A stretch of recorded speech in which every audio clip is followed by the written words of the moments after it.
Hello and welcome to DFS Coach Talk. It is Monday, May 11th, 2020.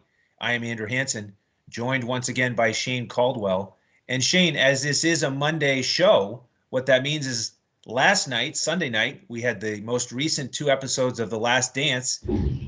Did you tune in?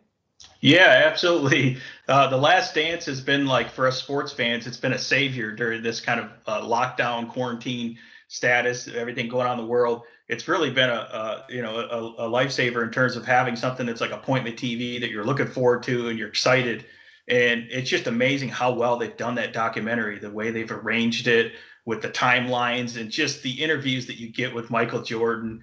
You see him when they're showing him live reaction there, and he's just laughing his ass off. I mean, Right. It's just hilarious, the facial expressions and just how competitive his drive was, and how he pressed his teammates, and how determined he was, and how he would find that motivation if someone slighted him by a little bit, he would just come at him, and he's just unstoppable. And that competitive drive he had was unlike any other athlete you see, and the way that they highlight that in this documentary is it's amazing. So yeah, it's entertaining TV, and it's the perfect time for it.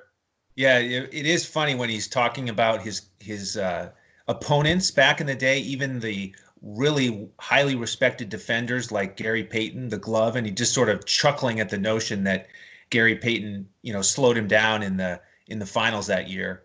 But I agree, the competitiveness was the thing that they really highlighted last night. And those quotes about basically, don't bother being a teammate of mine on the Chicago Bulls unless you're ready to, commit like I'm committing, and you're ready to give whatever it takes to win a championship. And in fact, that's what we do here at DFS Coach Talk. We dig in and we look for every single edge we can find as we hand build our lineups and use the eye test. So Shane, tell the listeners a little bit about our strengths in terms of what we provide.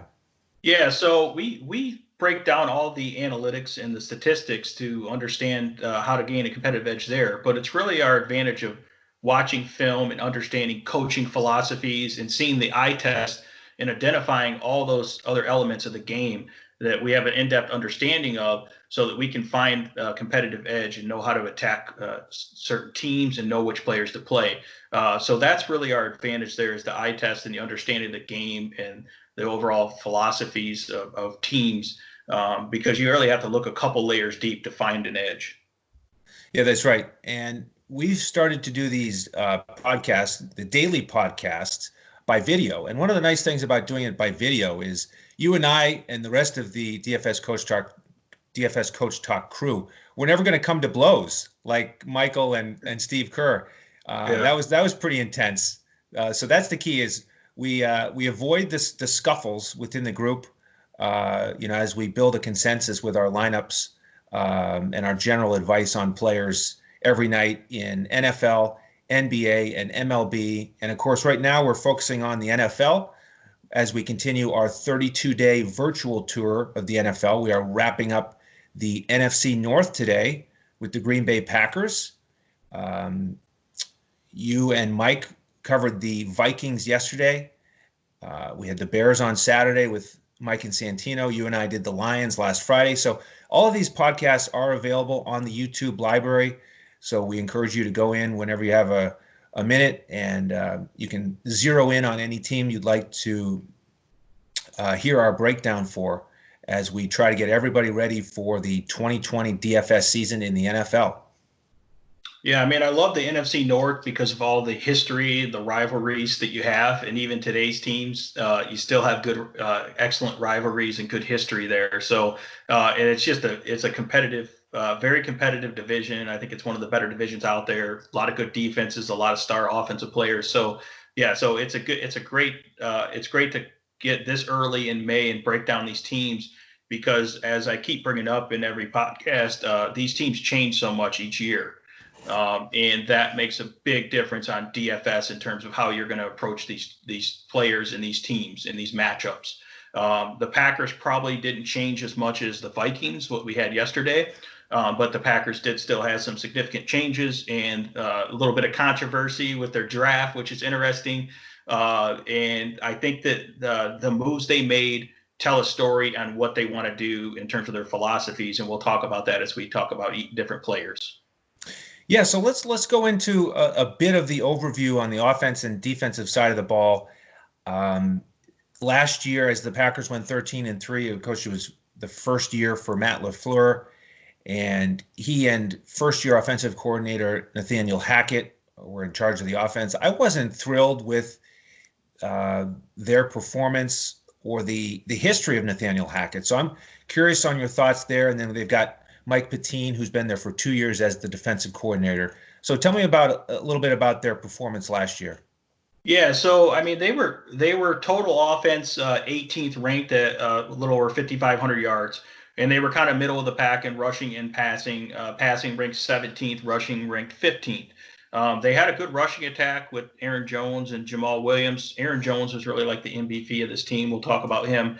He could catch balls out of the backfield and rush and do really well with rushing. They were 15th in points scored at 23.5 points per game.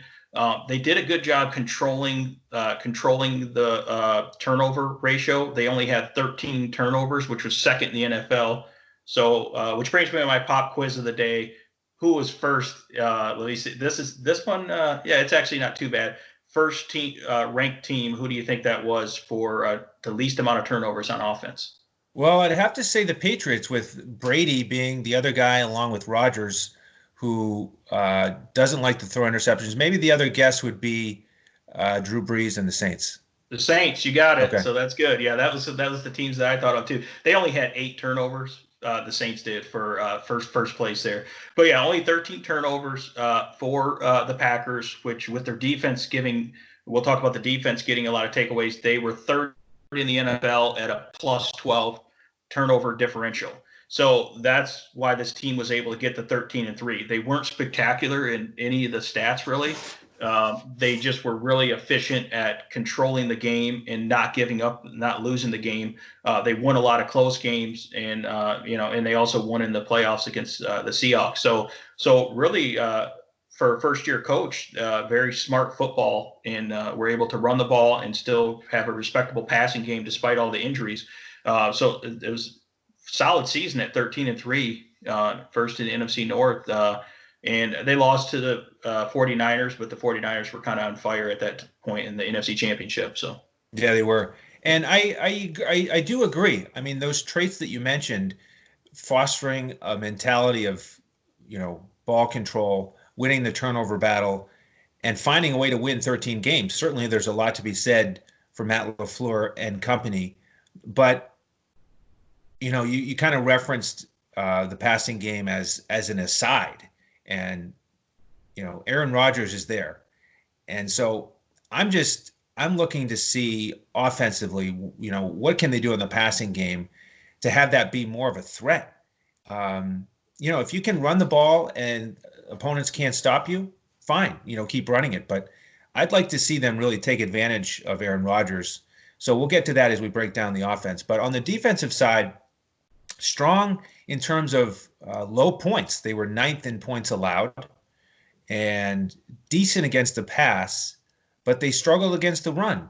In the 2 years that Mike Pettine's been their defensive coordinator, they've ranked 22nd and 23rd in rushing yards allowed, and they've been middle of the pack in defense, 12th and 14th against the pass. So what do you think about the defense? And, is Mike Pettine the type of leader who can take them to the next level this year? I think the defense is very solid. Obviously, very good secondary and awesome pass rush. When they added the defensive ends, Smith on the outside, those guys were awesome at getting to the quarterback. Really good secondary, just solid throughout. So yeah, not a team you want to attack in the passing game, but they were a little weak in the rushing game. And some of these games were closer, which means teams were still able to run the ball on them. It wasn't like a lot of blowouts. So that's why teams did attack them in the run game. But yeah, the defense had a lot of takeaways. They had 17 interceptions and 4 fumble recoveries. So they were one of the best teams in the league at takeaways. They were playmakers, and they didn't give up that many points, even though they gave up 18th in total yards at over 5,600 yards. So I think the defense is just as good. Last year, we'll talk about a couple changes they made that could affect it a little bit. But the defense is going to be pretty status quo and pretty similar from what I see from the offseason moves here. Okay. Yeah, I think the key there is you could attack them on the ground last year, and we saw that really come to light in that NFC Championship game when they gave up 285 yards rushing to the Niners, and they didn't have an answer for them on the ground. So yeah. Yeah, if we'll they can circle. stop the run, a lot of times that gets into a game script where they slow the ball down and they run the ball more with Aaron Jones and Jamal Williams, and Aaron Rodgers doesn't have to pass much. So you have to figure out, as we'll transition into Aaron Rodgers a little bit here, you have to figure out which games are going to be more of a shootout, just like any team. But the Packers are definitely, there's games where they'll just take the air out of the ball and not pass that much.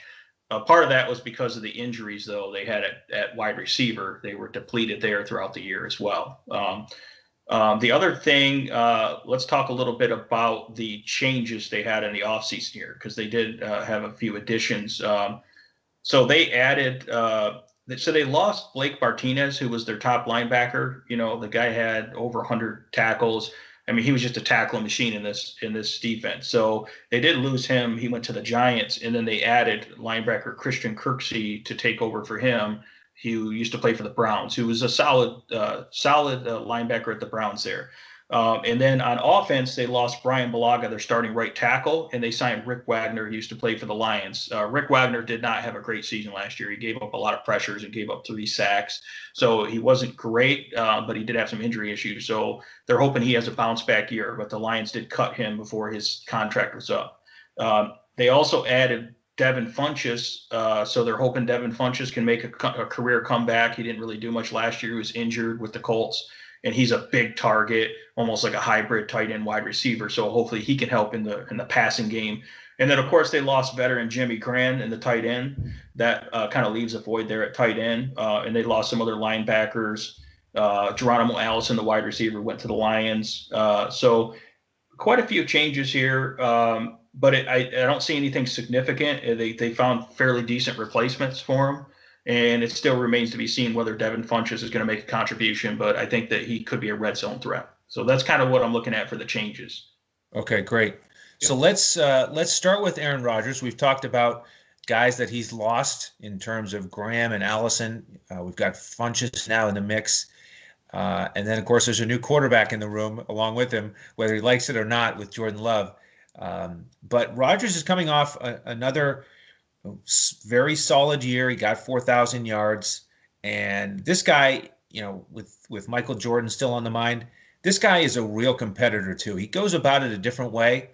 I'd say a little bit more of a quiet competitor. But you got to think he's going to be motivated with the fact that the Packers spent a first-round pick on another quarterback.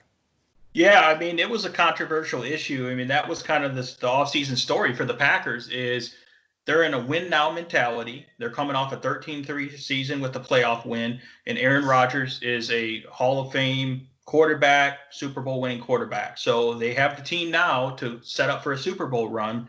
And then instead of taking like a receiver or another playmaker for the offense to get going, because the defense is actually pretty solid, they take the future quarterback who may not play for 2 or 3 years.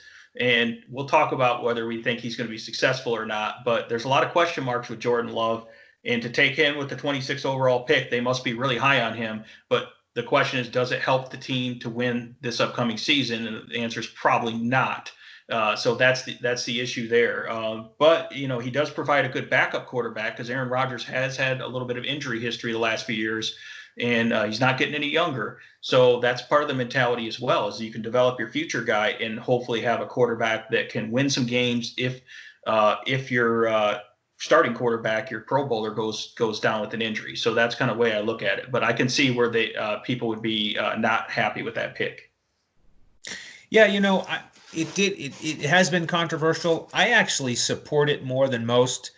The main reason is because when we have seen Aaron Rodgers go down in recent years, their backups have really not stepped up, and they've been ineffective. And as you mentioned, with a team with the capability of making it to the Super Bowl, you really need a better backup than what they've had in recent years. And, he may or may not be ready to really step in this year. We'll see. But I don't mind the move. And if it motivates Aaron Rodgers even that much more, great. I mean, I agree it would have been ideal to get a wide receiver in the first round, but if it pans out, I think it's a smart move. So, but as for Rodgers,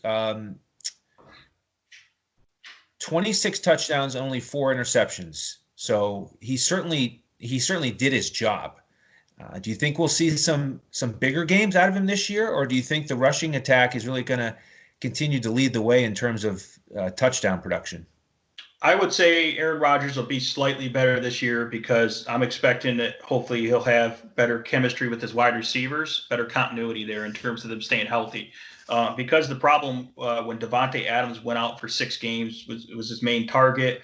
Alan Lazard didn't really develop into a starter type player towards the end of the year, and Marcus Valdez-Scantling, who they were counting on to contribute, came in late. So I'm just talking about those guys because I think that really hurt Aaron Rodgers. Like, who was he going to throw to? Like, at aging Jimmy Graham, he didn't really have that many guys to throw to. He was throwing to Aaron Jones. I mean, in Jamal Williams, in the running back. So I think that I would expect Aaron Rodgers to again be over 4,000 yards, and hopefully he can get closer to 30 touchdowns. And that's kind of what I would expect, that 30 plus touchdowns from Aaron Rodgers is what we've come to expect.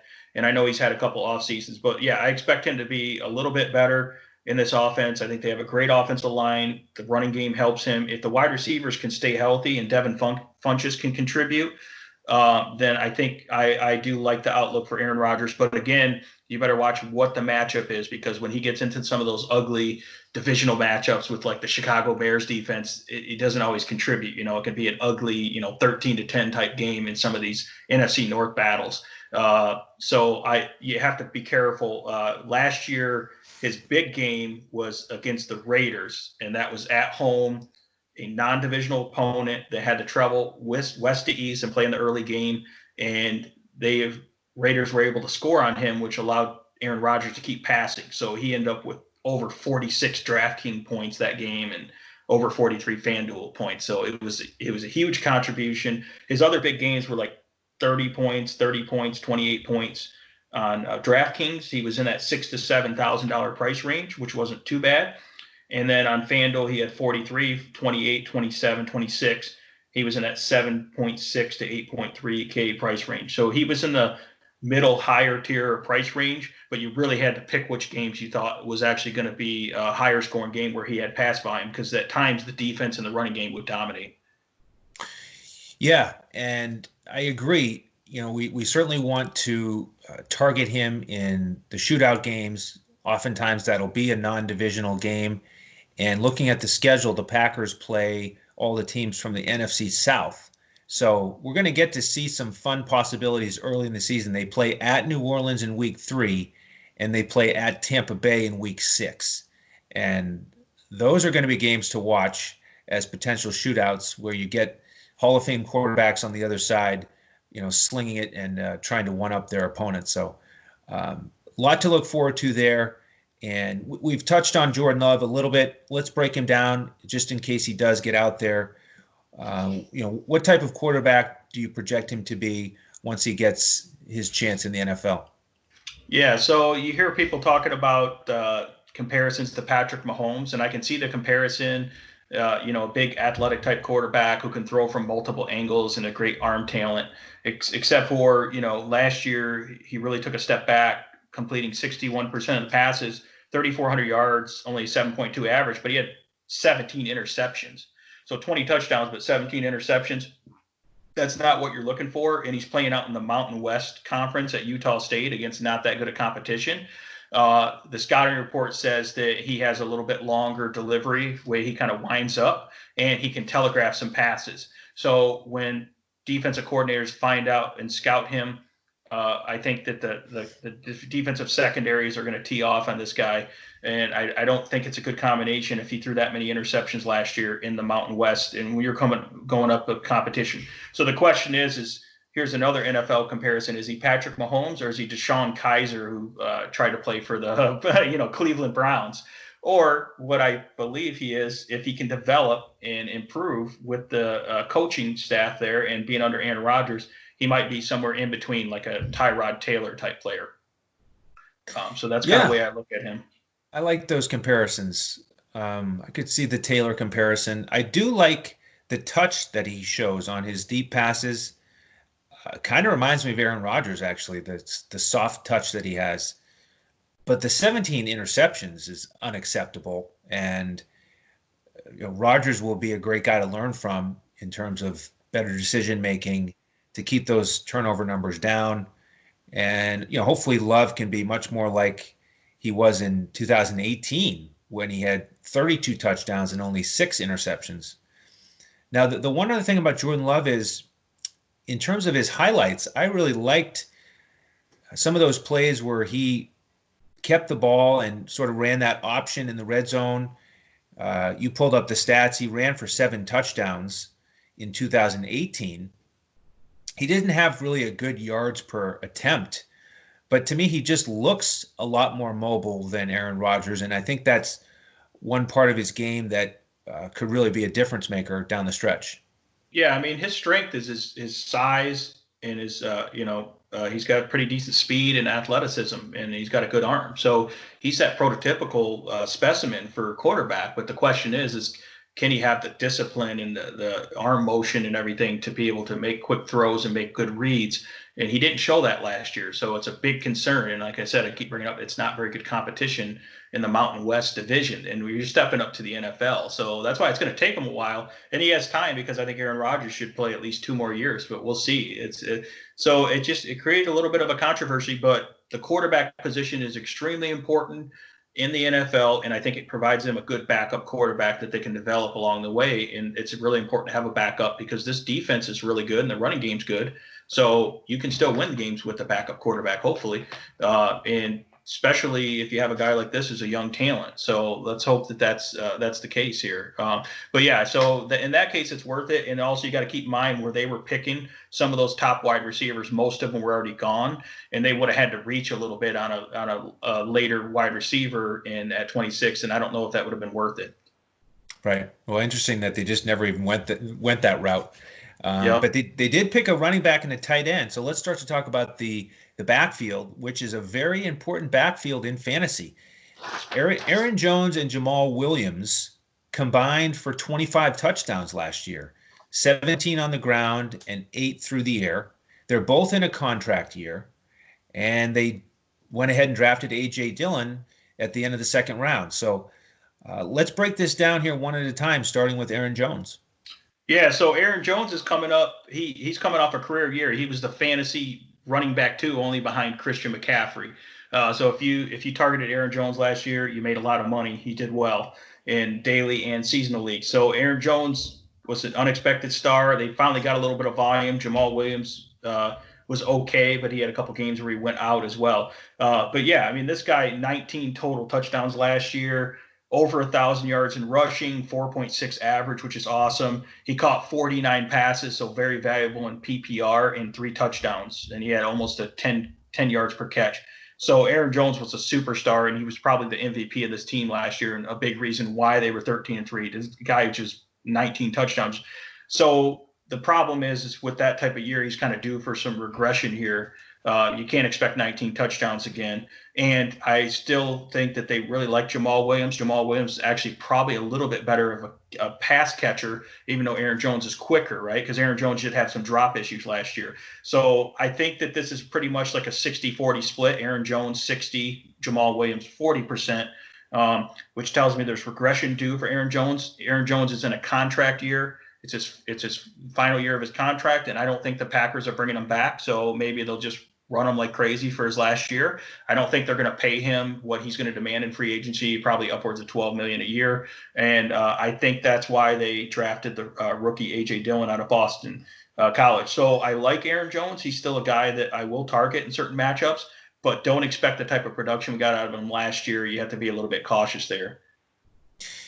Yeah, great stuff on Aaron Jones. you mentioned the 1,000 yards on the ground, and it was his first year that he's played all 16 games. So he really was productive. Overall, he was consistent and reliable because of all those passes that he caught. But one thing that jumps out at me is that in terms of his rushing production, it really was boom or bust last year. He had 5 games of 100 yards rushing or more, but he also had 6 games under 40 yards. And most of those he had at least 10 carries. So that's another thing that you touched on. It really does depend on the matchup. Against a team that's poor against the run, I will certainly consider him. But if it looks like a game where it might make more sense for Green Bay to attack through the air, then I'm going to fade him because I don't want to deal with those games where he's 10 plus carries for 40 yards or less. And I do want to mention that 2 of his 500-yard games came at the very end of the season when Jamal Williams was out. So something to keep in mind there. They do really value him as a playmaker. Not only did he have those 19 touchdowns in the regular season, but he had 4 touchdowns in 2 postseason games, 2 in each one. So he's a real playmaker, certainly a guy worth monitoring. But I have a feeling that in general, I'm going to fade him more than most. And if he's priced as the fantasy running back number 2 based off of last year's production, I think there's going to be a lot of times where I'm going to want to go elsewhere. Yeah, that's why we talk about year to year, week to week in the NFL, because he is going to be priced probably too high. And it's a guy that people might be on early thinking they're going to get the same production. I'm not convinced of that.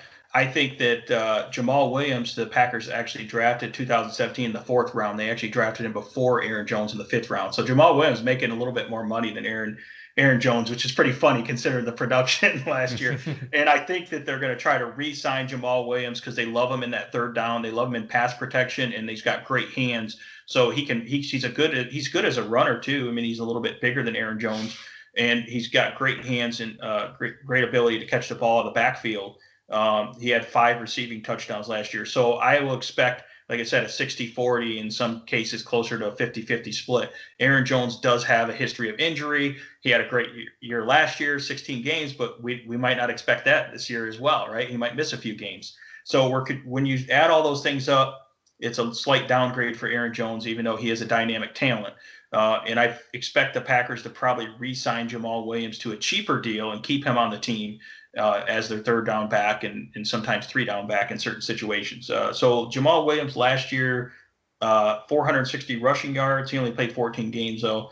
4.3 average per rush, which is similar to Aaron Jones. Only 1 touchdown, though, so he didn't get a lot of work in the red zone there. And then he had 39 catches for 253 yards and 5 pass receiving touchdowns.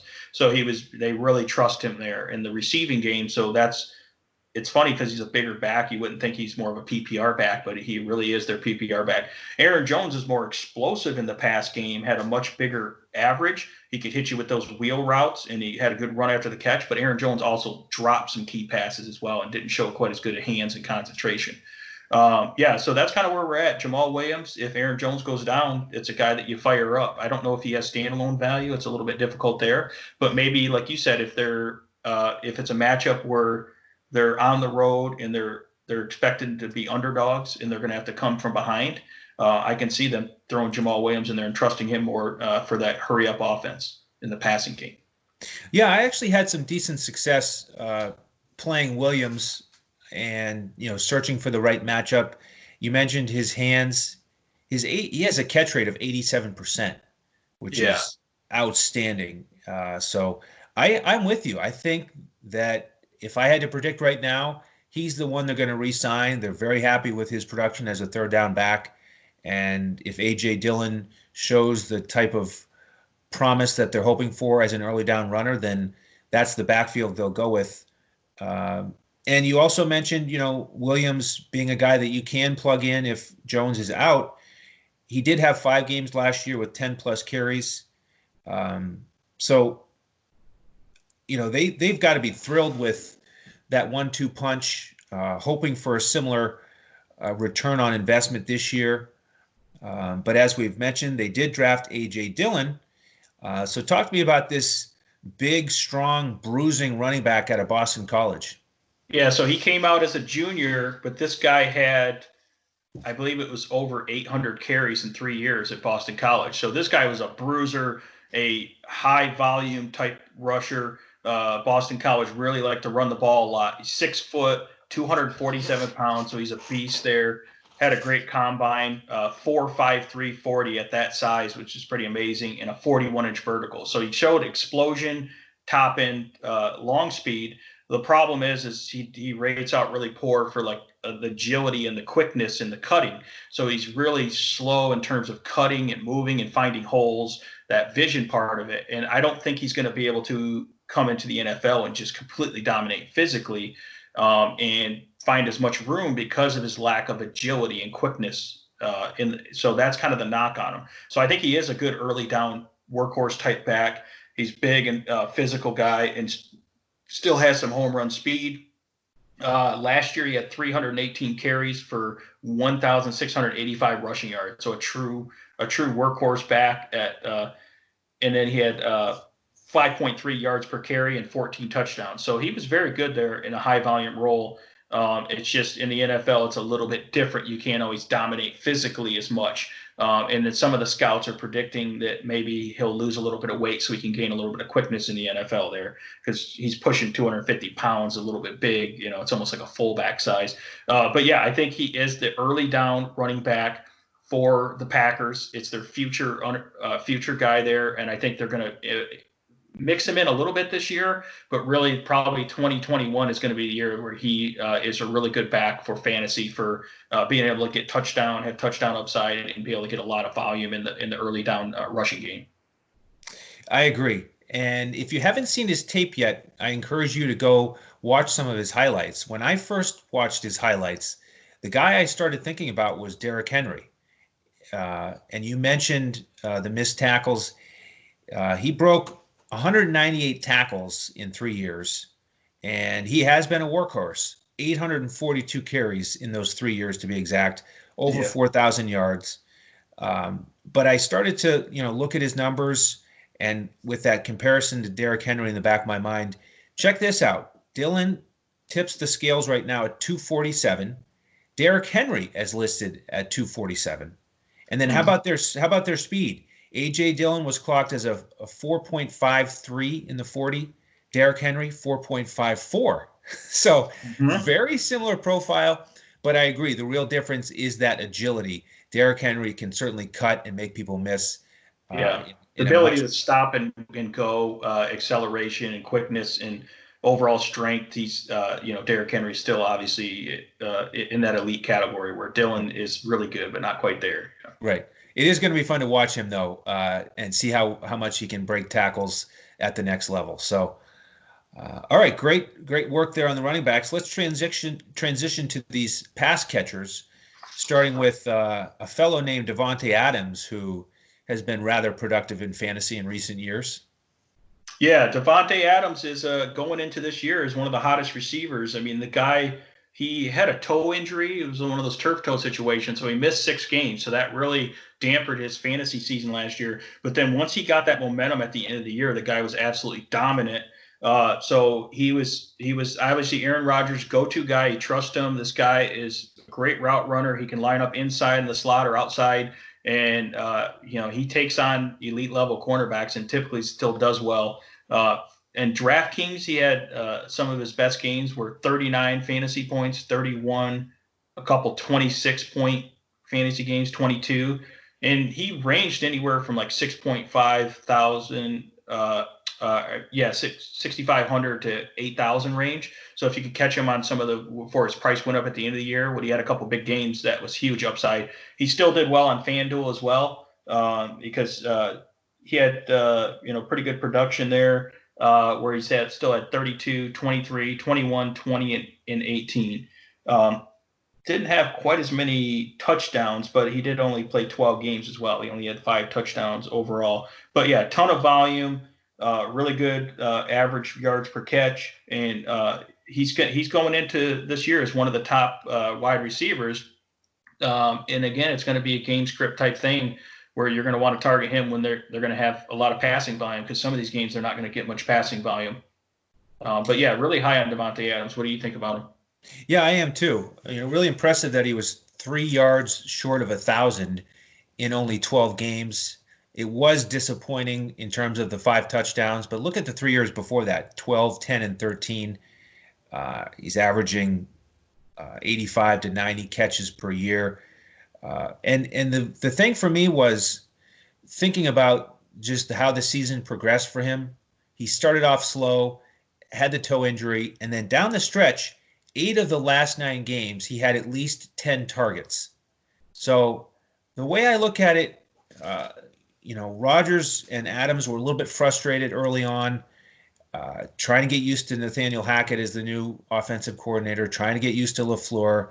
And then that second half of the season, they said, you know what, we need to just take care of business here. We have trust in each other, we have experience, and Rodgers had to keep going to his guy. Everybody, the rest of the receiving core was just in and out of the lineup, inconsistent. Nobody who really stood out. So I expect big things from Adams again in 2020.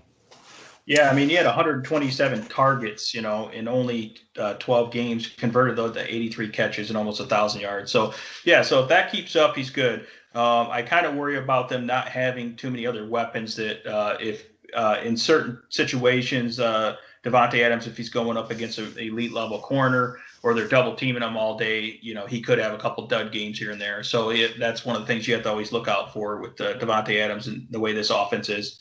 I do like Allen Lazard. He's a guy that really wasn't getting much playing time early in the year. He only played 11 games, but he did end up with 52 targets, 35 catches for 477 yards, a pretty good average per catch at 13.6 and 3 touchdowns. So Aaron Rodgers did like Allen Lazard. He didn't have that many choices, especially when Davante Adams was out, but Allen Lazard caught some momentum, and I feel like he's going to take the next step this year. So I do look at him as a good receiver and probably the second receiver in this group here. Yeah, I think he's really important to focus on as a potential second receiver because, you mentioned it.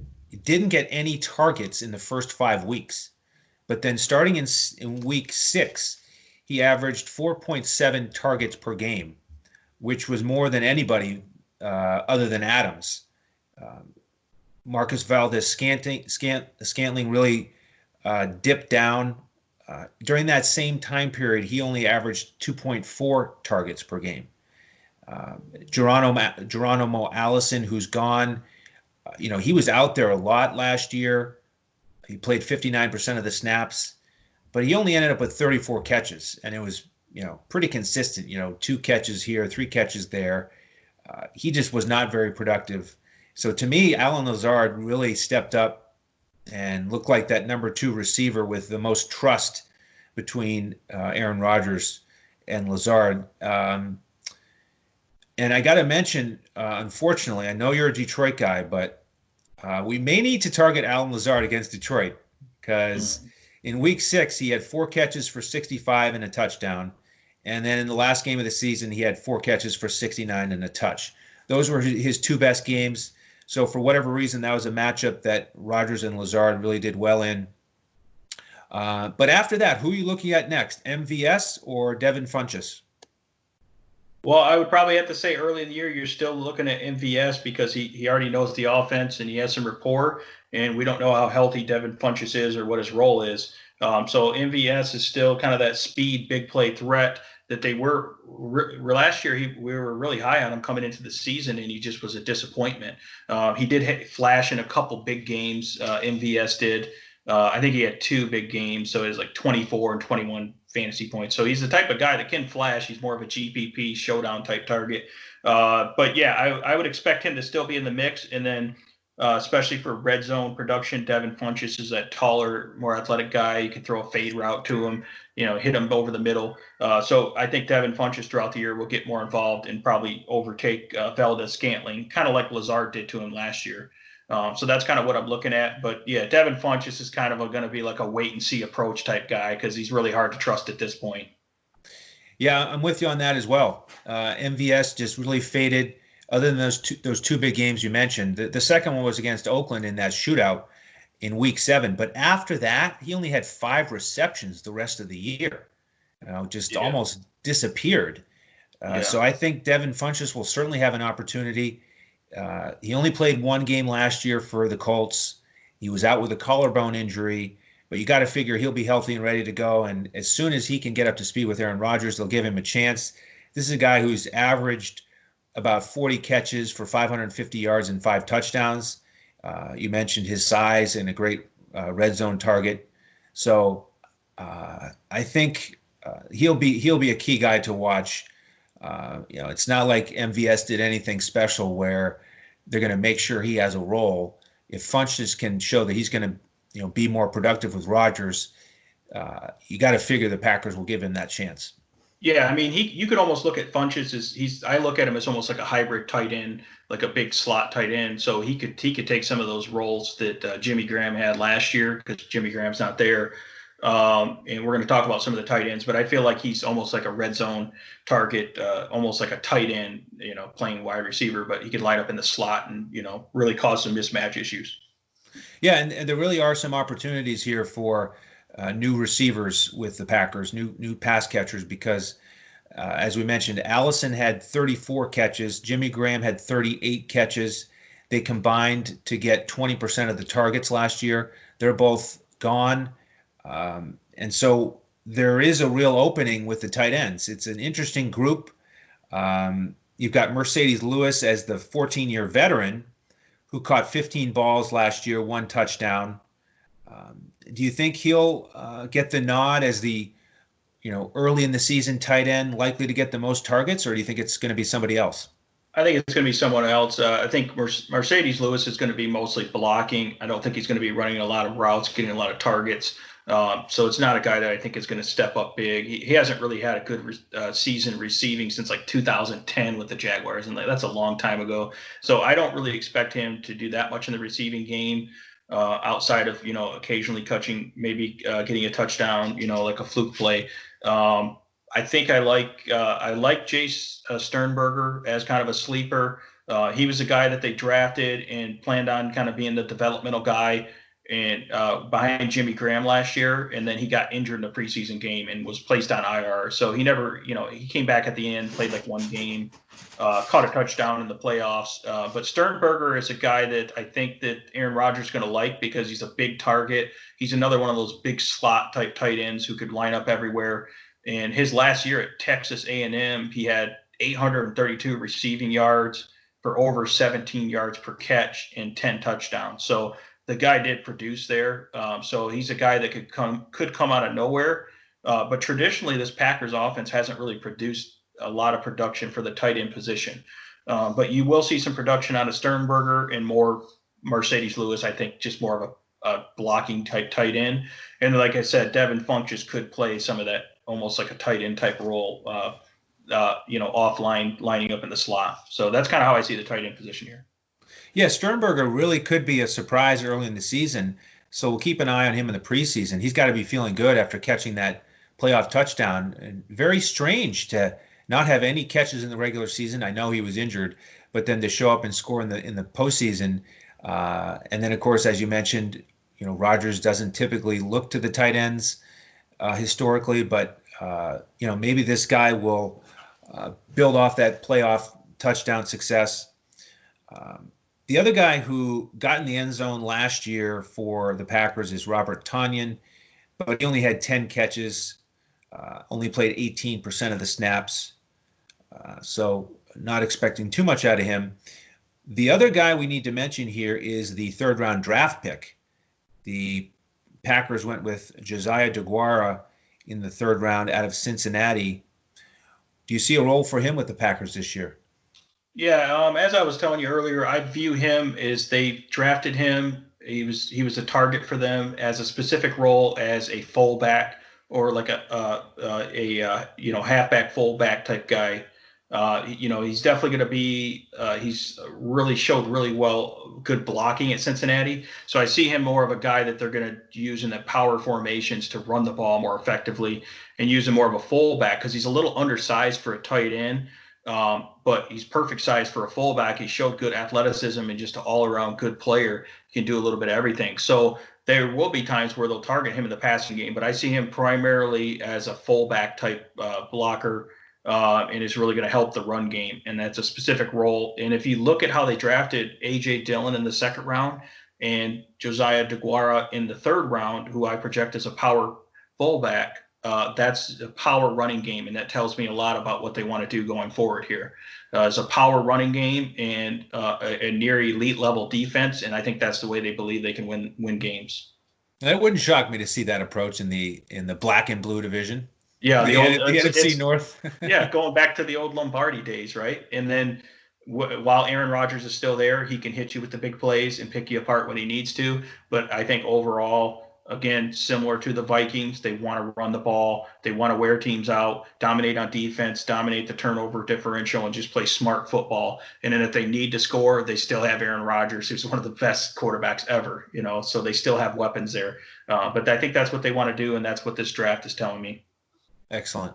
Well, before we get into breaking down the rest of the draft class here, Shane, where can everybody find you on Twitter? So I'm at DET Sports Shane. So that stands for Detroit. So it's DET Sports Shane. So definitely check me out on Twitter.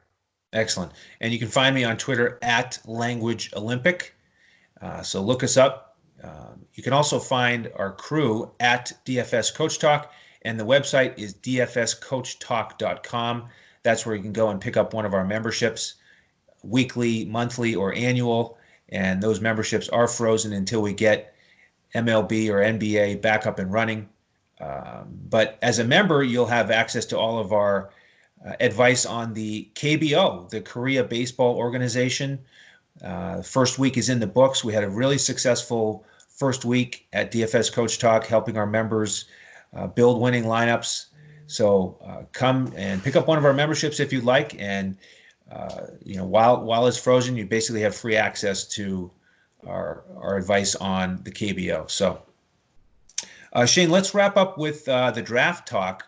We've already touched on the three guys that they drafted in the first 3 rounds at the skill positions with Love and Dillon and DeGuara. What are your thoughts on the rest of the group? So in the 5th round, they took Kamal Martin, linebacker out of Minnesota. He kind of had some injury issues at Minnesota, so he didn't play a lot last year, but he was a solid linebacker there. He's got good size, 6 foot, 240. I think he's a developmental linebacker, and I think they like the versatility. He can play inside or outside linebacker for them. So I think that's why they like him. A lot of people did have him rated as 7th round undrafted free agent type guy. So he didn't really get a good grade on that draft, but they like him for the scheme fit, apparently, for the versatility. And then after that, in the 6th round, they had 3 picks and they took all offensive linemen.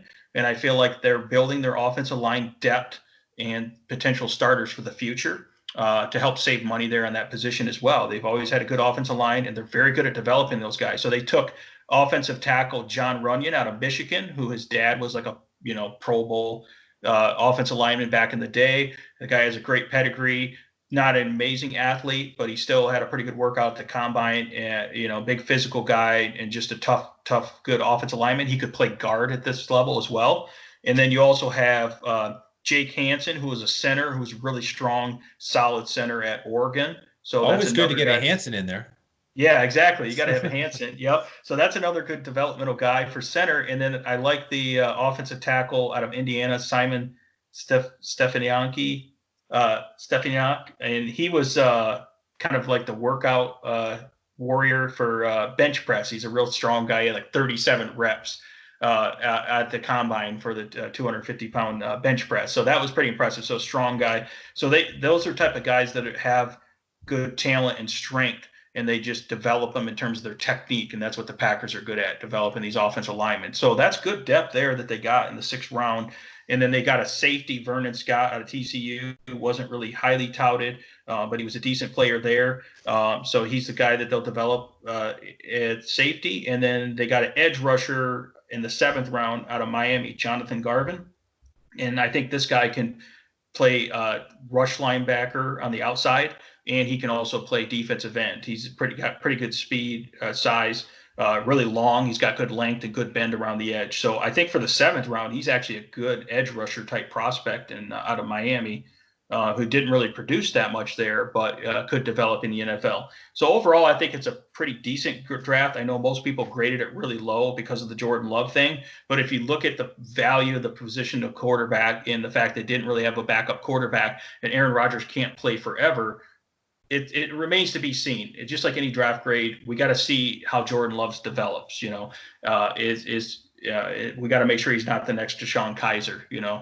So that remains to be seen. But I thought overall it wasn't a bad draft. The team was already pretty solid though, and they didn't lose a lot. So they're coming off a good year, and if they have a little bit better health at wide receiver, I think they have Aaron Rodgers and a solid defense now, and that's in a good running game. That's all you need, right?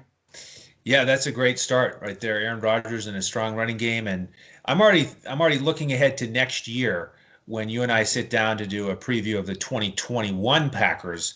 And you mentioned some of those linemen they drafted, the depth there. And I can just envision us talking about A.J. Dillon just running over people in the NFC North, and hopefully having some highlights this year when he does get on the field that are a la Derrick Henry, just steamrolling people. I think that's going to be a lot of fun to watch if he gets a few carries. Yeah, like I said, I'm a little nervous about that working. Not everyone can be a Derrick Henry in the NFL. I mean, this is a grown man's game. I mean, they will. So if you don't have a little bit of wiggle and agility, and you can't develop that way, just being big and fast isn't always going to translate in the NFL. So that remains to be seen. This guy did put up a lot of production, but that goes with that power running game with the bigger guy, because their running backs, Aaron Jones especially, a little bit smaller. So it tells me they want to go away from that smaller back and go with the bigger physical back. And you get in those cold weather games in November, December, hopefully January, right? In Lambeau, that's what you want to do. You just want to punish those guys when they come in there, and that's Green Bay football. That's right. And that's what we try to do at DFS Coach Talk, is we try to bring the power as well as the wiggle and the agility. So hopefully you enjoyed this podcast. Give it a thumbs up or a like if you don't mind, and continue to tune in. We're doing these every day. Tomorrow, Shane and I will be back on breaking down Washington. Coach likes us to mention his favorite charity is mambaon3.org. So go give that a look. Shane, any final thoughts before we wrap up here on Monday? No, I mean, I think the Packers overall, I expect a little bit of regression. I think 13-3 was a little bit overachieving for them last year. They're in a tough division, so that remains to be seen. But they are definitely a good team, a contender in the NFC North. But I think they're going to take a little bit step back. And I kind of like the Vikings in the NFC North to win the division this upcoming year. But we'll see. It's a tough division. Yeah, I think it's going to be a war in the NFC North. It's going to be a lot of fun. I agree. I think it's unlikely that Green Bay will get to 13 wins again. I think it is more likely that the Vikings step up and take the division. So we'll have to wait and see. But that's it for the NFC North for us. We're going to transition to the NFC East starting tomorrow. So please do tune in. On behalf of Shane Caldwell, thank you for joining us. You have been watching and listening to DFS Coach Talk.